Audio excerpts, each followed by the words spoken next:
panel with the title Empowering Educators and Innovating the Way We Learn. My name is Matthias, this is Reisinger. In what feels like a previous life, I was one of the co-founders of the Vienna, and currently I'm the executive director of the Stiftung für Wirtschaftsbildung, the Foundation for Economic and Financial Education.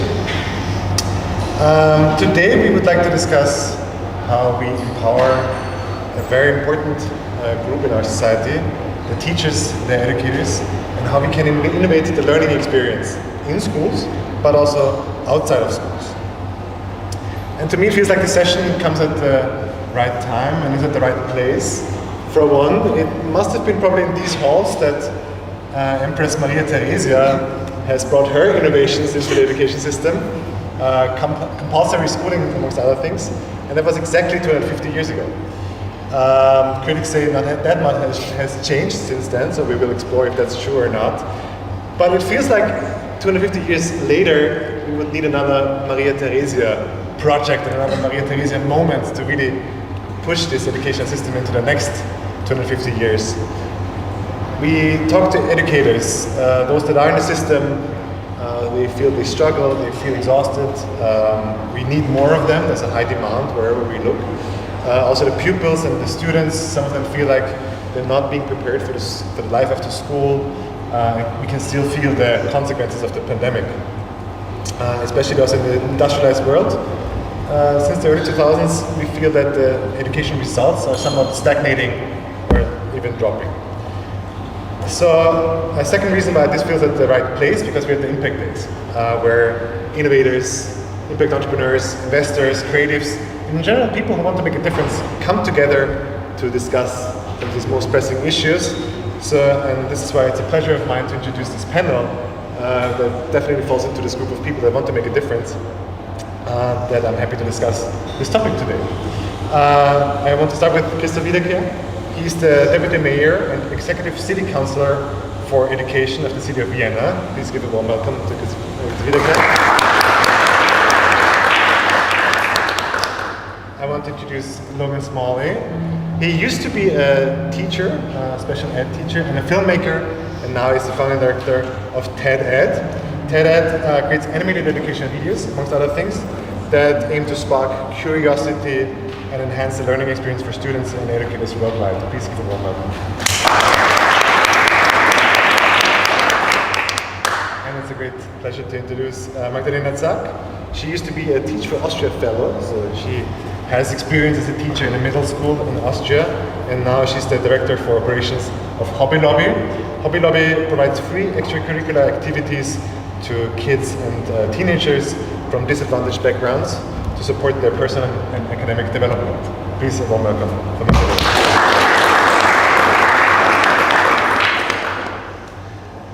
So, I would like to begin with the political and the administrative level.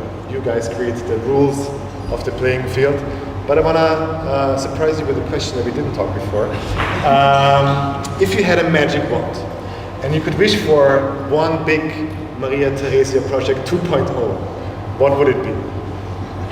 Good question, and a very important one, because 250 years ago Maria Theresia had a big innovation in the system of compulsory school for each kid in this country. But since then, not so much changed. One of these people arguing that not enough changed. For sure, there are a lot of things that changed in the classrooms, but society even changed much more due to digitalization, artificial intelligence, and society changes. The society, but especially also the school system, has to adapt much faster. And so my one wish would be a very difficult one, because it's a shift in the mindset.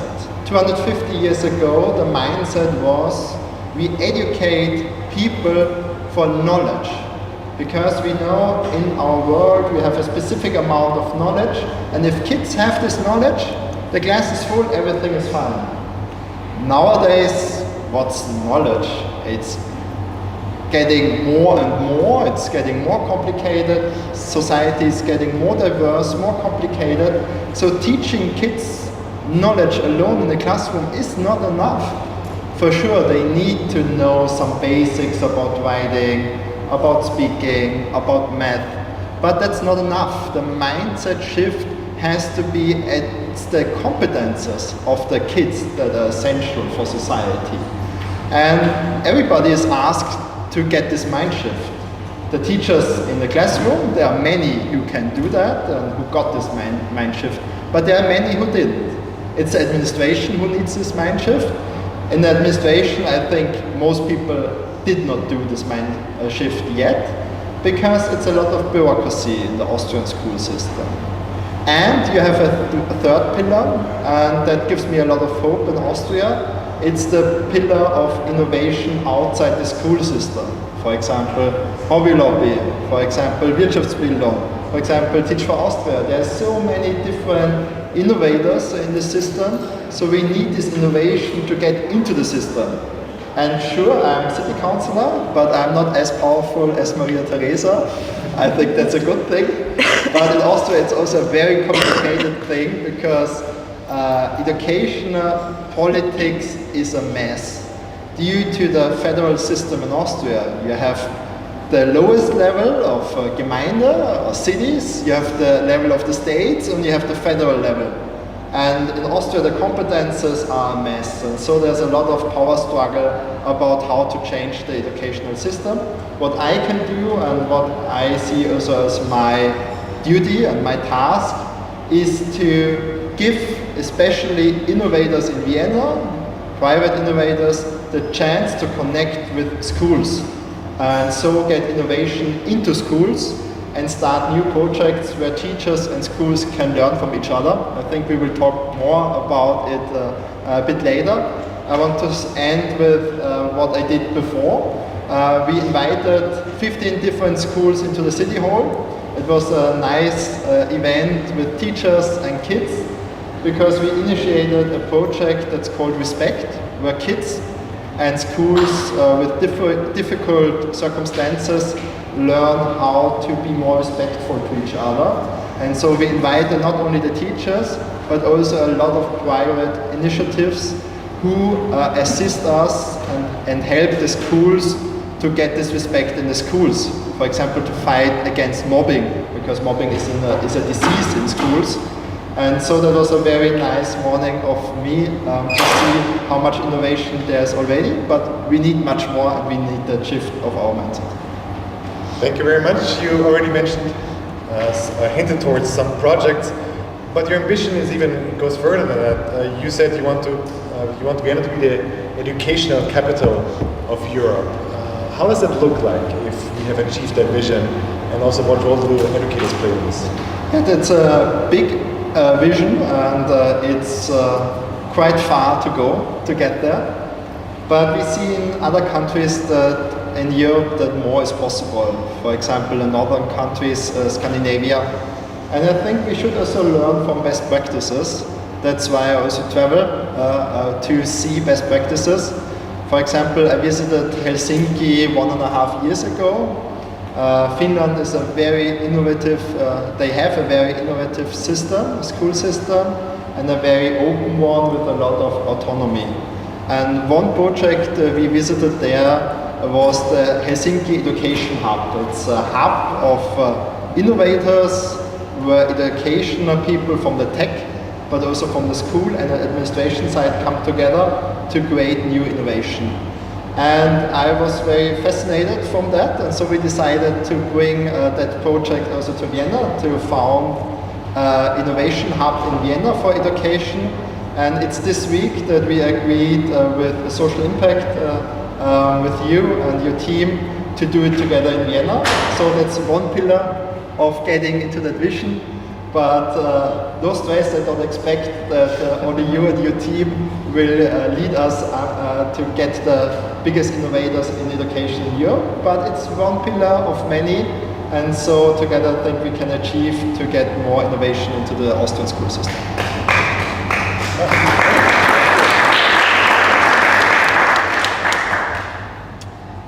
Magdalena, I want to go to a different level, really on the ground, in the field, where you apply the innovative methodologies. So you have experience as a middle school teacher, and you also brought this experience into the current project, Hobby Lobby. So with those two hats, I want to ask you the same question. If you had a magic wand and could wish for a Maria Theresia Project 2.0, what is it that you would wish for? I very much agree with a lot of things that you said already. First of all, I think in general we need to see the bigger picture of education. Learning does not only happen in a classroom, in English class or math class from 8 a.m. to 2 p.m., but learning is so much more than that. Learning happens a lot of times outside of formal contexts, much more in informal contexts, when kids do hobbies, when they spend time with their friends and families. So I would think that this should be a huge part of school. It's how we should see school or perceive education for one part. And the second part, as a teacher myself, or former teacher myself, I think there's a lot of great innovations happening already in classrooms by a lot of very motivated, great teachers. But right now, it depends on your teacher, and it's actually, you have to be very lucky to get a teacher who brings innovation into your classroom, and I think that's not fair to the students. So what I think is needed is a lot more of structured exchange, structured collaboration in schools to really get all the teachers on board to make innovation possible. Thank you very much. So can you touch a bit about what does Hobby Lobby do, and also how do you work together with the schools? Yeah? As I understand it, this happens outside of the classroom. So how does it interlink with the school system? So so what we basically do is we, as you said, we offer free leisure activities. We do courses over a course period of 12 to 14 weeks. Kids register for their favorite hobby. They want to try a football class, drawing class, street art class, acting, whatever they prefer, and they come every week. So what this enables them is to see their improvements. They find a new community, they find friends, they connect with peers who like the same things as them, and we work together with partner schools. So each Hobby Lobby site has 6 to 8 partner schools, and at the beginning of each semester we will go through all the classes and present our program, tell the kids how they are able to register. So we have a very we work very closely with the partner schools, also with the teachers.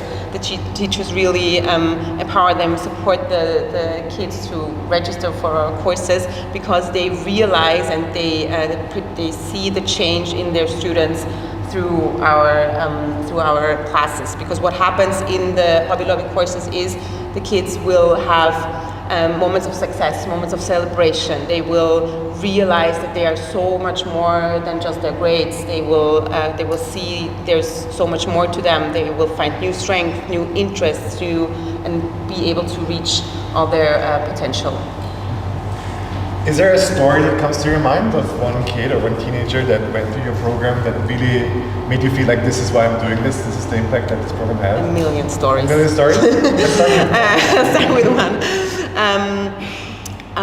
We established in the Hobby Lobby, we established a special program that is called the Youth Leaders Program that addresses kids aged from 14 to 16. So these kids used to be participants in our courses, and once they've grown up, they get to pass on what they have learned to the younger kids and become role models for the younger kids. And also they take up a lot of responsibility, of course, and we rely on them. They become co-course instructors, and together with an adult course instructor, they do the course.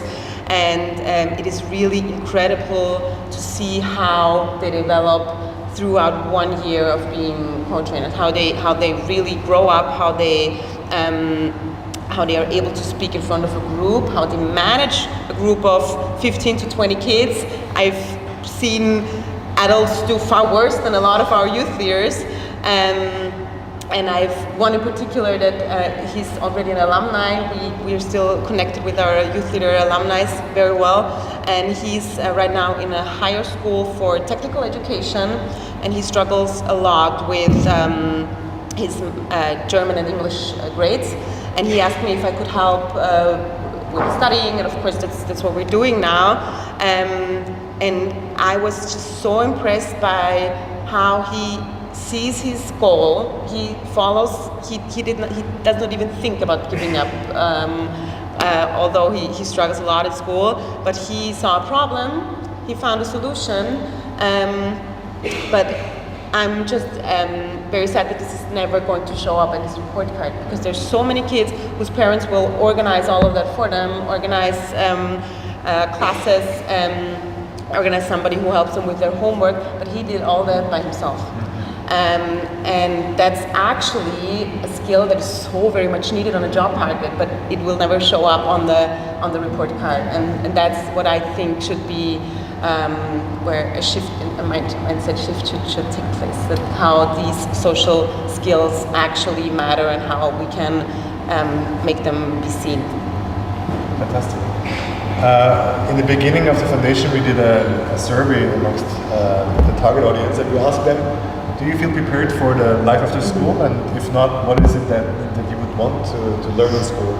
And number one was social skills, like collaboration, creativity, communication, self-reflection, and then certain things that we would attribute to financial literacy. But they themselves have a high demand for these competences and skills. Thank you very much.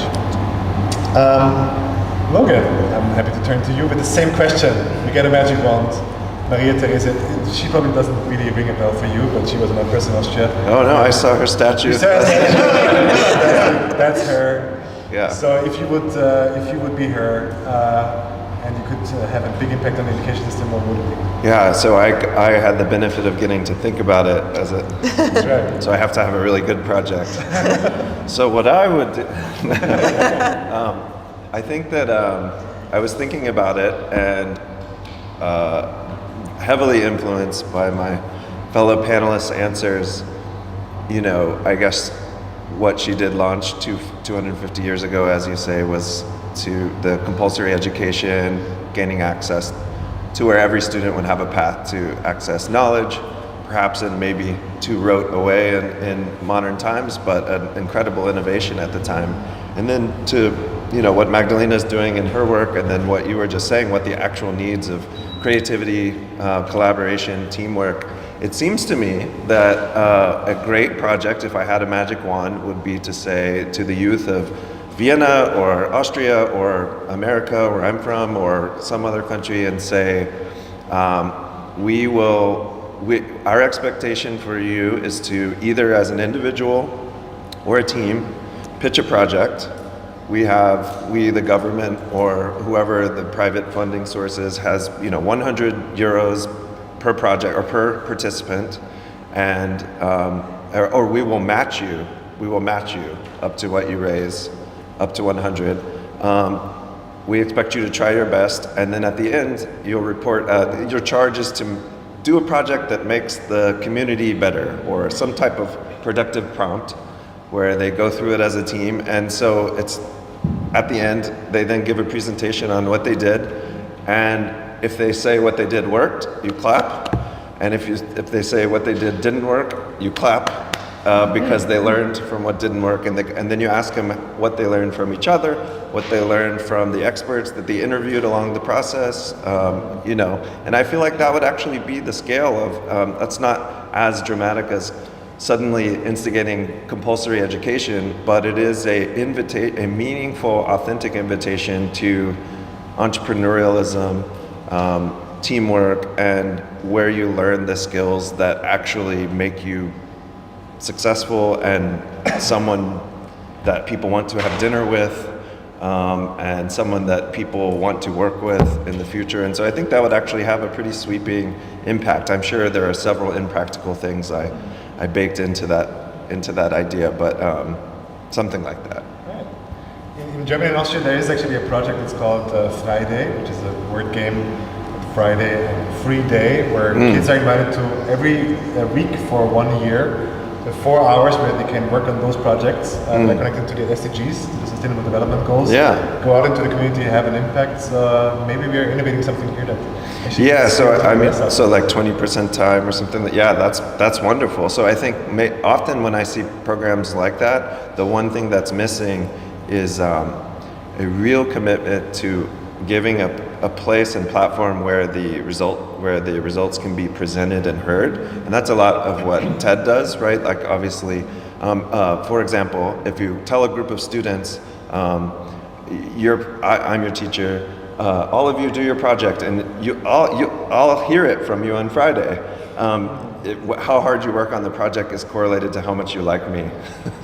But if I say on Friday, Christoph and the council are coming to your classroom to listen to your presentations, those students will stay up all night making sure it's a great presentation because they want Christoph and his team to be impressed. Right, and something like that. So creating a at-scale, meaningful way to be heard, so that the hard work that it takes to do a good project is more incentivized, and that's kind of what TED Ed, among other things, tries to do. With the benefit of the internet, you can have all the mayors or deputy mayors in the room, the virtual room. Yeah. Right. Can I comment on that? Sure. Because I love that idea. Because I think that's the most crucial thing for youngsters in our city, to give them civic education, like democratic education, that they see they can have a say in our society, they can even change something in our society. Because if we have youngsters who don't believe in having any impact, that's horrible for our society. Right. So there's one project we started 2 years ago. We give 1 million budget from the city to youngsters in Vienna, to kids and youngsters from the age of 5 to 20. So they can come up with the ideas, they discuss the ideas with the administration, with the politicians, and then they vote on the best ideas, and the best ideas we implement as the government. And I think that's one project that's a project I really love, because I see that the kids think about what they want, and they start doing it with 5 in the kindergarten, to say, oh, we want more trees in front of the kindergarten, and then there's a discussion and maybe it gets implemented. And this process of finding a compromise is so important that I think every kid should see it in the classroom, that they have a say and can change something. That's wonderful. Talking about scale, so many of us know TEDx, probably many of us here know TED Ed as well, and it's quite impressive. From what I've read, you've created close to 2,500 animated videos by now that has been viewed by 5 billion people, or at least it has 5 billion views, with 20 million subscribers on YouTube, and you've recently launched a YouTube channel in German as well, as I understand. Could you talk a little bit more about what inspired you to start TED Ed? And I know that the animated videos are just part of what you do, so maybe you can give us the full picture. Yeah, sure. So I was a high school teacher in Athens, Georgia, in the United States, where I grew up. And I left the classroom not because I wanted to, but because I was part of I was a director of a documentary that I had a unique opportunity. It was one of those stories where I knew a very incredible person and he trusted me to film his story, so I did. I was not an expert filmmaker, but that didn't really matter. This person, his name was Darius Weems. He was born with Duchenne muscular dystrophy. I don't know, it's a degenerative disease where you're born with the ability to walk and then you lose all of your muscles across your life, including your heart and lungs being the last muscles in your late teens and early 20s. And I had grown up with him, and so we took a cross-country trip to test wheelchair accessibility across America, to raise awareness for his disease, and then also to try and get his wheelchair customized on the MTV show Pimp My Ride. Do you remember that show? Yeah. And it was a very funny poignant documentary that had it was nonprofit and it had quite a bit of success, and he and I both got TED fellowships. So we got to go to the TED conference and give a talk, and when you are a TED fellow, you're allowed to pitch a project. So based on my love of teaching and also of filmmaking, I pitched something called TED Ed. This was 2010, and in 2011 they hired me to come and start it, and it was just me for 1 year, and my job description was to listen to teachers and students. So I spent the whole year interviewing teachers and students, seeing what TED Ed could and should be. One of the discoveries was that TED Talks, as popular as they were, and they still are very popular, were maybe not the right format for the classroom. They were a little bit long, maybe a little bit aged, et cetera, et cetera. And so we developed a new format, TED Ed Animations. If you haven't seen it, I highly recommend. Sometimes people hear animation and think kids content, and I love kids content, nothing against kids content, but it's the target audience is sort of 13 to 25 of these animators. So they're visual explainers. And I don't want to go on and on, but I guess with the eye towards the German channel, I'll tell you what that is at the end of this. But basically, we're able to work with experts who either couldn't or wouldn't give a TED Talk. There's a lot more expertise than people who can stand polished on a stage and deliver. And so we're able to work with them remotely, asynchronously. We're then able to craft scripts, have a professional voice narrator narrate the scripts. And it's very amazing creatively because, right, like if I was I'm not a particle physicist, but if I were, my face would not help you understand particle physics at all. You know, nothing I could say would be more illustrative of what what a quark is. However, if I were using animation, which is what we do, I can actually, vivify the standard model of physics, and you can have a better visual understanding of, how these would align in physics, and the same could be applied to. We have a wonderful video about the secrets of the magic flute. I feel I should say this here, of Mozart's Magic Flute opera, and in that case, we're using visuals to construct really amazing narratives that would not be as visceral in just a TED Talk format. So we were able to make, to your point, 2,000 of those. They've been viewed 5.6 billion times by learners. They're a bit shorter, and at the end of each one, perhaps most importantly, there is a call to action, and so it's either to learn more about the topic.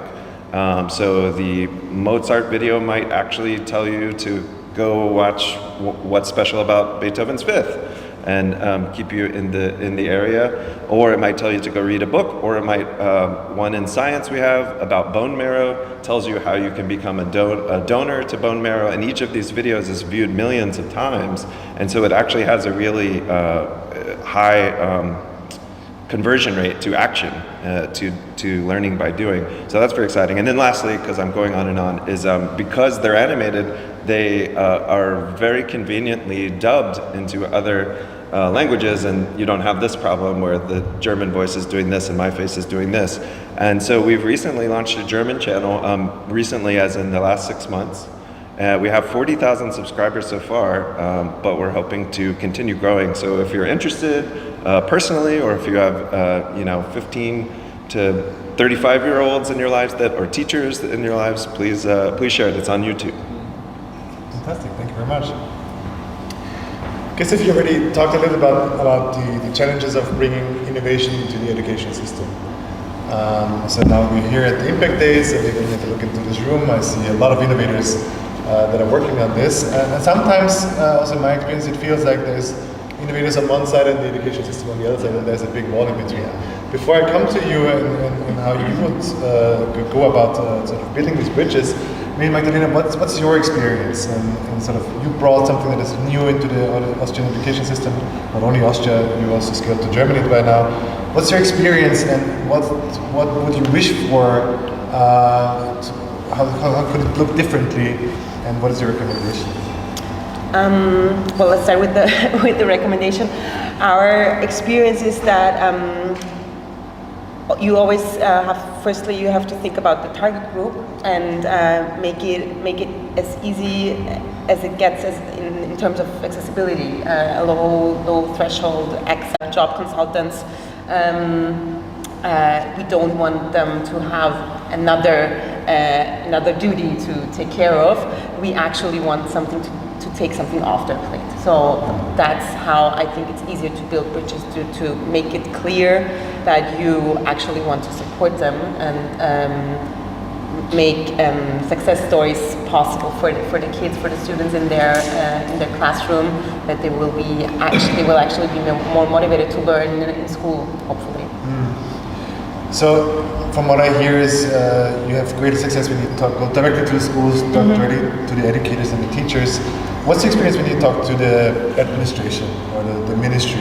Do you feel from the beginning you were received with open arms and say, hey, this should be in every school, or like it should be brought to every student?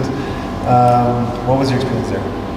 I think in the beginning, as with every project, we had to prove that we had to have a proof of concept. But once we did, of course, it got easier. And what we did from the very beginning, and what is still very important to us, is evaluation and measurement of impact. So when we talk to the administration or to funding partners, we can always prove our impact, the impact of our work.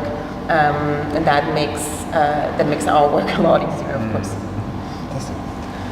Christoph, you already talked about how important it is for you to bring the innovation to the education system and also the administration. How would you go about this? So if there's this gap in between, how would you build bridges? How would you tear down walls? And maybe how could the center that you talked about that is done with City of Vienna and the Impact Hub, how could it help? Yeah, there are big walls in between of these initiatives and the school system, even though many of the people from these initiatives are former teachers. But the school system, they have a wall around the school, yes, physically, but also in a metaphor. It's a wall because it's difficult also for teachers to get the information, for example, about TED Ed. It's wonderful. But teachers have so many things to think about, so many problems come up in the school, so sometimes it's difficult to get this extra information, what they can use in the classroom or in the school. So that's a wall from the one side, from the school system, but there's also another wall from the initiatives, and that's access to schools. And sometimes also knowing the audience and knowing how to scale. Because I know quite 100 of projects that are great, and a few hundred of projects, they never made it into impact in schools. Because they have a good idea, but the idea maybe is not working in the schools, or they don't find the target groups. So the key question is, how can we open the schools, and how can the initiatives find access to the schools? I believe it's not politicians who should decide that, even though I am a politician, because then I would have to say, okay, this initiative gets 200,000, this one 500, but for the third one there's no money left. I think it's not politicians who should decide that, because I believe in the schools. I believe in autonomy. So I think the schools should decide which projects from outside school they want to have. And the responsibility of policymakers like me is to get funding for that. Because in Austria there is no tradition of public or private money for the educational sector, unfortunately. It's getting better on the private side, and I think it's also getting better on the administrative and political side. One project we implemented last year in school, it's called Wiener Bildungschancen. Who has not heard about it, highly recommended to Google it, you will find it. It's a marketplace. It's a marketplace like Amazon for schools. Why like Amazon? Because it's very easy for schools. So if a teacher has a problem in the classroom with bullying, for example, the teacher can type in bullying and will find quite a few private initiatives who offer in the classroom training for teachers and kids anti-bullying. And the funding is from the city. So we've invested 4 million a year in this project, and the schools decide what they take, and the city is funding it. And we have a private organization, it's Wien Extra. They decide which initiative is allowed to offer their workshops at schools, because for sure we need some standard of quality of education, but also for security reasons for kids. And so it's only a platform, and there are now more than 500 projects on that platform. So I think to tear down the wall, you need smart policies to get these two groups together. And that's one project for the school. For others who are not in the school, like Hobby Lobby, it's even more difficult because the target group are kids, but they are not in the school, so it's even another system. And so we need a lot of cooperation on different systems, also outside the school, because I see that not only the school is influencing the kid, but also what they do in their spare time, on the weekends, what they do in the holidays. And so we need more cooperation for all these initiatives. And I try also to do some events, for example, event on education every year to get these people together, talk to each other, and create new ideas. Now, this Center for Innovation in Education is scheduled to open in 2025. Yeah. Let's look 5 years down the road, 2030. It's fully operational, it's wonderful, it works, it creates a lot of impact. What happens there? What's the picture that you have in front of your mental eye? The picture is that there is an impact made on innovation. Innovation is so abstract. I want to define what's innovation for a school kid. It's to enjoy going to school. It's that simple. Because I believe only if kids enjoy what they do, they can learn. If they are afraid of school, it will be very difficult and challenging. So innovation is helping teachers, helping head teachers, but also helping these initiatives to find the impact on the kid, so that the kid can learn something for his or her life.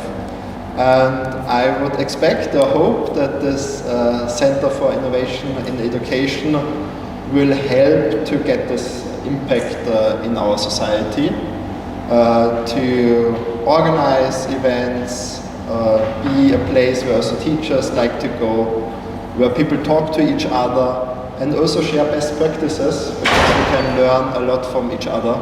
We don't have to invent everything on our own in every classroom. We should see what other people do, who is a better teacher and why, and implement it.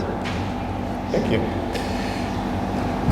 Learn from others is something that I would like to talk with you about, Logan. I remember when we first talked, you mentioned that your vision that you say, well, if you take 100 teachers, not everyone is fantastic at teaching every of their subject, but probably every teacher has one thing that they really passionately teach, and they teach really, really well.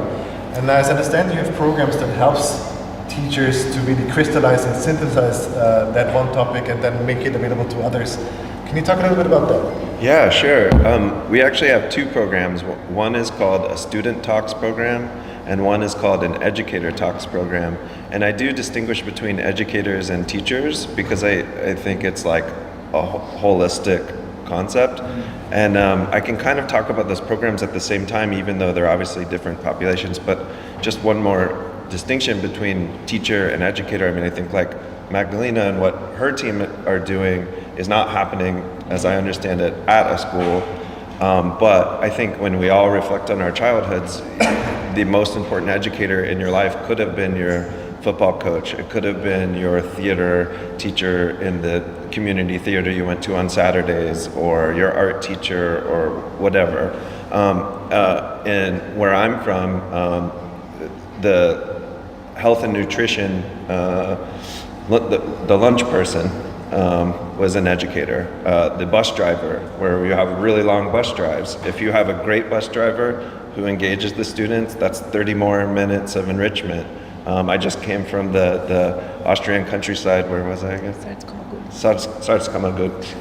That's where I was the last few days, and we were staying with my friend who had a 3-year-old daughter, and she had a 30-minute bus ride to and from school, and she absolutely loved her 2 bus riders, one in the front and one sitting making sure no one's clawing each other's eyes out in the back. And that's educators. So picture all those different use cases, and you say to those sets of people, we all care first and foremost about students and about students enjoying school, to your point, learning and having positive outcomes, and joining, growing into society in productive ways that make them happy and make the community a place that they're proud to be in and contribute to, and ultimately care for in the long run. And so usually what's missing is a framework that asks all those people, what's working? What's working well? If you did ask them one-on-one, if I said what's working, you would say, I have a million stories, right? You already said that. Or everyone would have anecdotes, but there's no way for you to tell the Magdalena in the next region, the region you're trying to expand to, right? Like you could potentially scale Hobby Lobby, I'm sure you are and have, but there's basically like sort of sometimes appropriate and sometimes inappropriate blockers on sharing knowledge and information. And so both of the programs, the Student Talks program and the Educator Talks program, are actually really simple frameworks. And I'm actually going to do the framework, it won't be for educators, it'll be for impact innovators in the last session today. It'll be an interactive workshop, so I hope you'll come. But we'll go through the first 3 of 11 steps where we learn how to identify, develop, and ultimately share our ideas. And the crazy thing is that's always been possible. TED has some tips and opinions on how to do it effectively, or how to, especially, and to also create an opportunity and reason to do it. When was the last time you were asked to reflect back on your career and mine it for insights? In a lot of places, you work so hard that you actually don't even ever get asked. Like, how many times if you work in education, have you asked your teachers, what has really worked well for you the last few years? Most teachers don't get asked that question. Why? But if you can ask them that, and then you can help them tell the story of what works in a compelling way, and then you can capture that story in a way that's shareable, that's a huge sort of all boats rise situation, and if you can do that at scale. And so the 2 programs that we have, one is designed to do that in a professional development context for educators, and we do that at scale, lots of different scales. And then we also have a version of that for students. And just to quickly tell you about that one, students, what is your passion? What makes a great idea? What idea do you want to do you want to spend the remaining 11 lessons pursuing, in which you learn writing skills, research skills, how to present about the idea, and you can imagine at the end of that. And the last thing I'll say is that culturally, when you have a school where all the educators are going through the program and all the students are going through the program, suddenly a culture develops where they have a shared language, where if you were my teacher, I would say, Magdalena, what presentation are you working? What's your through line on your presentation? And you'd say, actually, I'm passionate about installing new water fountains at the football field because there's no water fountains, and that's inequitable for the students that I serve. And then they would say, yeah, and we're passionate about this. Well, I'll help you on your presentation, you help me on mine. And that's culture, and that's when real change starts to happen, when there's that shared language and shared framework. So that's what we're trying to do, but at scale. Fantastic, yeah. We get to experience it today. Yeah, please come to the last session. Drink a coffee right before it. It's going to be interactive. Yeah. Great. Speaking of interaction, I would like to open it up to you guys to ask your questions. From my experience in the education space, sometimes it's not questions, it's monologues that are hidden inside a question. So let's keep it to questions, please. Nick, I'm looking at you to give me a time until when we have time, because we started a little bit later. But in the meantime, if you have a question, please give a signal and introduce yourself with your name and where you come from. Please ask your question. Thank you so much for the panel. I'm Hanna, I'm Managing Director of Austrian Startups. And you were talking about self-efficiency. And we see that a lot with the project we do, the Youth Entrepreneurship Week, that when pupils are working on their own ideas, and are also presenting themselves to like jury members from the ecosystem, that they feel and experience the self-efficiency. However, we are the third worst country when it comes to entrepreneurship education in Europe. So what can we do in order to enhance entrepreneurship education? We can book him and his initiative and things like that. And that's so important. And more schools do that. For example, I visited a school maybe half a year ago. It's Modulare Oberstufe Aspern. They got the award for innovation, for the most innovative school in Austria, because they do entrepreneurship at school with the kids. They come up with their own ideas, what they want to sell, and the kids, they make their own products and sell them. And they start their own startup doing that. And they're so excited doing it.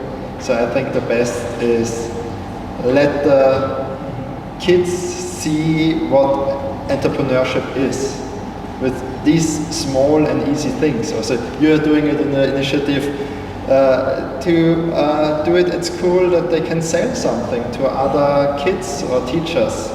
I think the best education is if you feel it, see it, if you do it.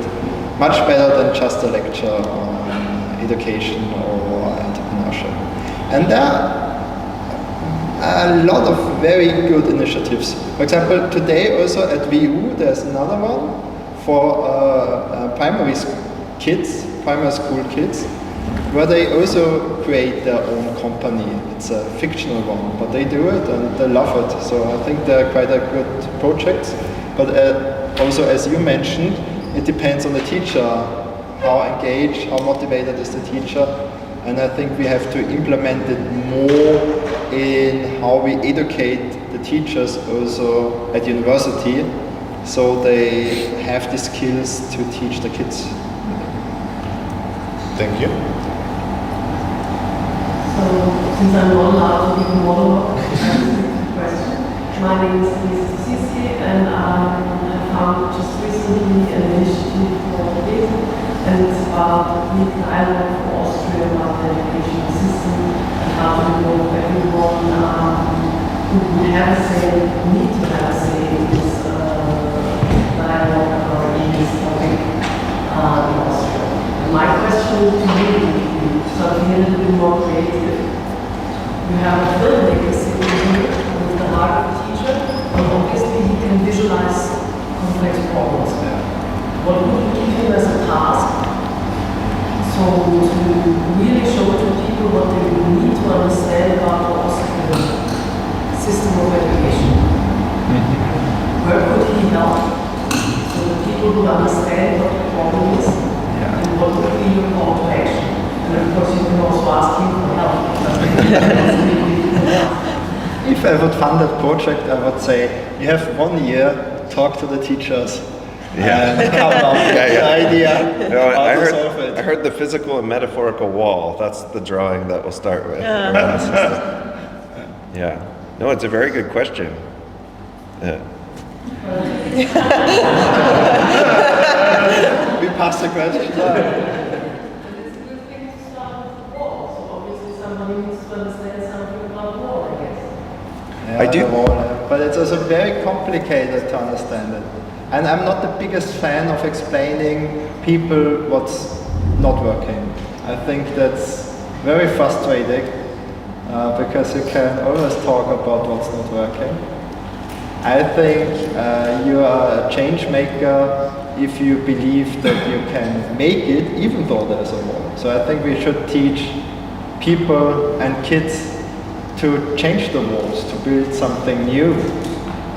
And yeah, but it's also a journey you have to go to learn systems. And I think there's no real shortcut for that.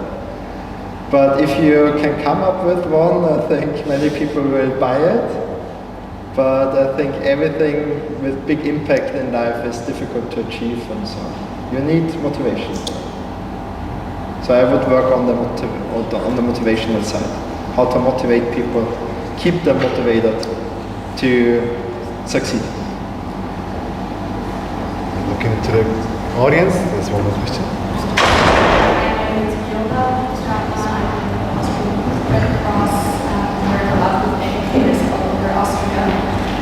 And I think I'm not a licensed teacher or anything, but when I listen to my colleagues very often, the point is that teachers are overworked.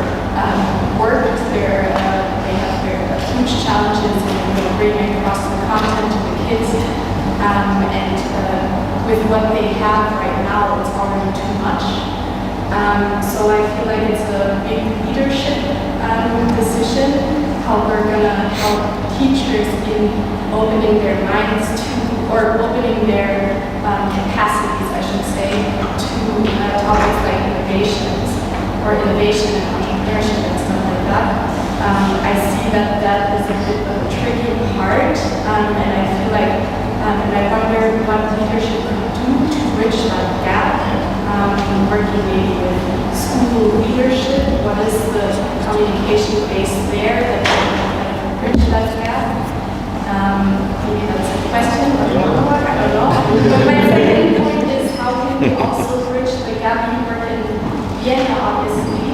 Maybe the situation is different in Vorarlberg or Tyrol, but how can we also bridge the urban and rural divide when it comes to entrepreneurship or innovation and education, because I think that there is also a huge issue in how we bring across that content. And maybe you have some experience from the US in how that gap is bridged. I start with a comment on your comment. For teachers are often overwhelmed because there are so many problems in the classrooms. Society is getting more and more diverse. For people not in Vienna, Viennese schools now have a majority of kids not speaking German at home. I think it's totally fine. Multicultural societies have also big positive aspects, but it's more challenging for the teachers, for sure. They are not well educated for these classrooms, so they are often surprised how much they have to do and educate the kids, because some parents cannot do it. So it's more and more workload for the teachers, and more bureaucracy for the teachers. So I think you need more autonomy, less bureaucracy, more support systems for teachers. For example, social workers at schools. Every school should have a social worker, so teachers can focus more on the kids. But that's only the one side. The other side is also empowering teachers and people to get help and to change what they did in the past. Because the more you have to do, the more difficult and challenging is it to implement systems that help you. For example, we gave every Viennese school help in administration. And some head teachers actually told me they have no time to implement that system. And I say, that's crazy. You get a system that helps you, you have to implement it, because on the long run, it will help you a lot. And that's a mindset shift. So the mindset of I'm responsible also for changing and for getting some innovation. And I think that's the responsibility of also teachers and head teachers. That's the reason why we need the best teachers and head teachers in our city, in our society. And on the question of city or rural, it's very different. Like the school in Wien-Otterkring is very different to the school at Kärnten-Wörthersee or Salzkammergut. So different from the kids, from the problems, from society. So I think you cannot have one solution for every school. I think you need more autonomy and give the resources to the schools who need it more. They did it in London, also with the private initiative, Teach First, to fund the schools with more problems better, so they can solve also their own problems. So I think we should implement another system of distributing resources to the schools. Thank you. And actually it's great what you do at Red Cross from the project against bullying. That's a very wonderful project, also helpful for the schools. Maybe just the teacher perspective. Thank you very much for the comment and the question. That's very important. All of the things that you said, and I totally agree. I always said it needs social workers at every school, and as I said, there's 17 roles for one person as an educator. And right now, I think the situation we have is that there's also there are very little incentives. It's one of the most beautiful and rewarding jobs, but the most reward you get from your students, and that's not their job to do, and also not on a daily basis. So I think that's something that's lacking in the system. The possibility of objectives you can reach, some sort of middle management maybe level that would make life easier for principals, for head teachers, and because right now it does not matter, or it cannot be, it's not rewarded if I do the bare minimum or if I go the extra mile, and that's something that should change, I think. Thank you. Logan, your closing remarks. Yeah, I think it's a really great question, and I actually am my impulse is to answer it more from a teacher's perspective than from someone who runs a global ed. But I think it's influenced by both, because one of the hardest things is the time management, right? A teacher is already at 120%, and so asking them to do something new is just kind of unfair, even if they want to do it. Like there has to be some type of change management to create the space. But I will say it's worth it, and I understand your question was not saying it wasn't worth it, because in my experience, teachers who do find the time and space and have the administrative support or the social work support at the school in order to get to an innovation space, burnout, like the concept of a teacher burning out has more to do with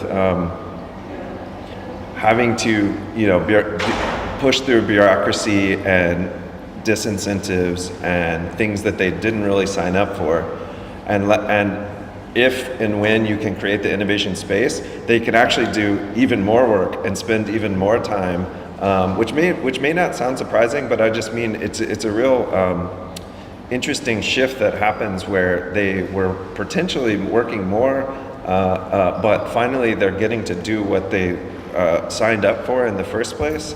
So I just wanted to say that because it's really, really worth it to create the space, or to help them navigate, like, hey, maybe this thing that you're doing, because you don't just do the thing you did, don't just do this because you did it last year. Just re-justify it and maybe set it aside, and then just spend 2 months exploring this new thing. If it works, run with it. If it doesn't, cut that and we'll try another thing, and just like finding an actual step-by-step practical thing. Because what tends to happen is more just like systems are allergic to new things, it's just like, no, we can't do that. So you said a closing thing. One quote that I really like to think of is, we have a tendency to make the measurable important instead of the important measurable. And so I think like saying that to as many people, I'll say it one more time because it's a bit of a tongue twister. We have a tendency to make the measurable important instead of the important measurable.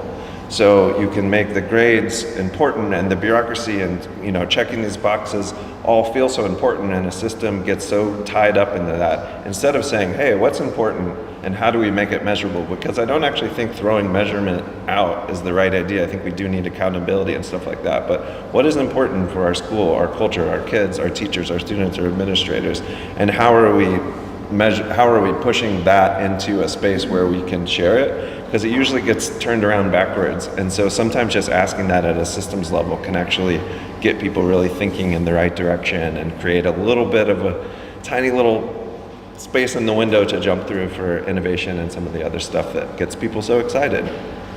Fantastic. Thank you so much. Yeah, so we heard that 250 years after Maria Theresa, it's time for another shift. A lot of mindset shifts towards self-efficiency, competences, leadership, entrepreneurship. I think the time is right. We need to tear down some of these walls. But I want to thank my co-panelists today for all